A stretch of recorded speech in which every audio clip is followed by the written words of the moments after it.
what, a 80 meters, so it's probably a quarter wavelength long down there, so I could still hear pretty good, but it just, just the efficiency was garbage. Yeah, that's true. When I don't have the extender coil on the 80 meter end side, it doesn't hear worth a crap on 160. It's really, really dead. It doesn't hear almost anything at all, even with all the preamps turned up.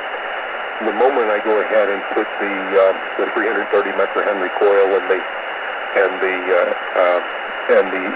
tuning lead on the back end of it, 7 or 8 feet of wire, it just wakes up, and 160 becomes incredibly noisy, and there's signals all over the place.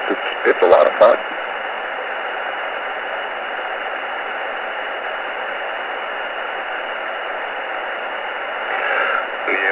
Most of it's, what I found, most of it's down low.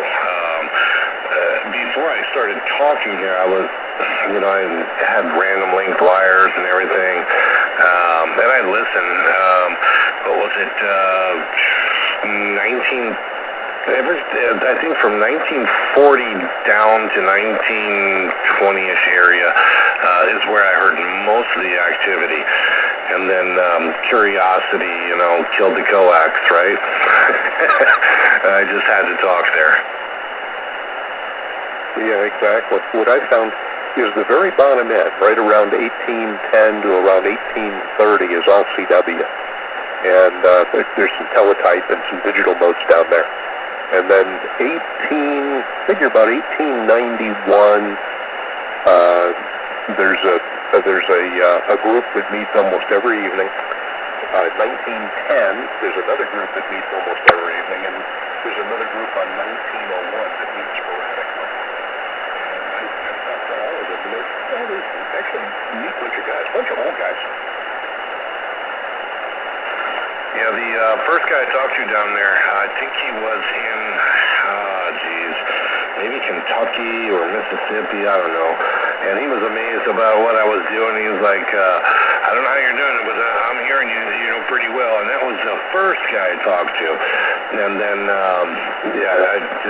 once that worked, I was like, all right, well, I'm going to see what I can do after that. And I think the Ole Miss net, I think they do, I want to say 1938. I think it's where they, right around that area.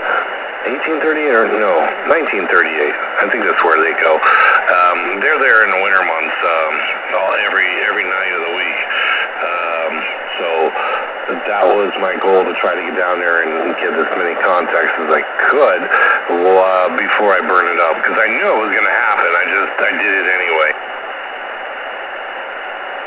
Now, I haven't heard the Old Miss net at all.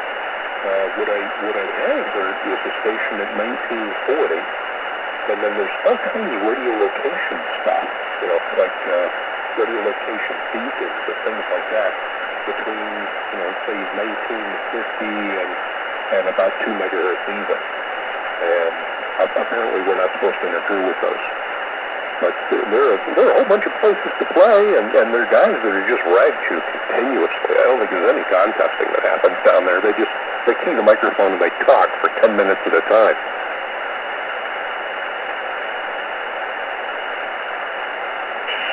I think the guys that I used to talk to on 80 meter, I think they got tired and moved down there because they sound like the same people, They used to rag me for not having any power.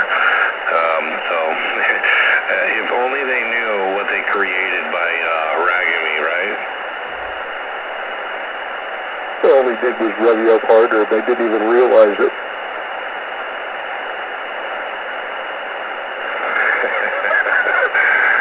Now I'm a force to be reckoned with, not a 160. I think maybe that's why they moved. Now I'm just joking.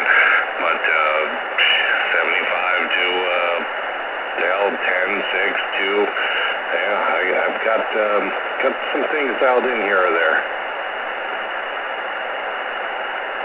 Well, I have no doubt in my mind, if you wanted to go down there, you'd find a way.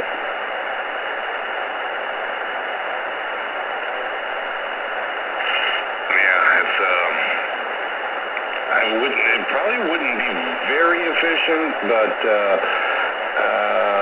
I'm seriously thinking about it. Like maybe like a linear loaded or a terminated end fed or something, you know, or terminated end dipole or something to that nature that could give me some kind of signal down there and be able to put out at least a kilowatt, at least.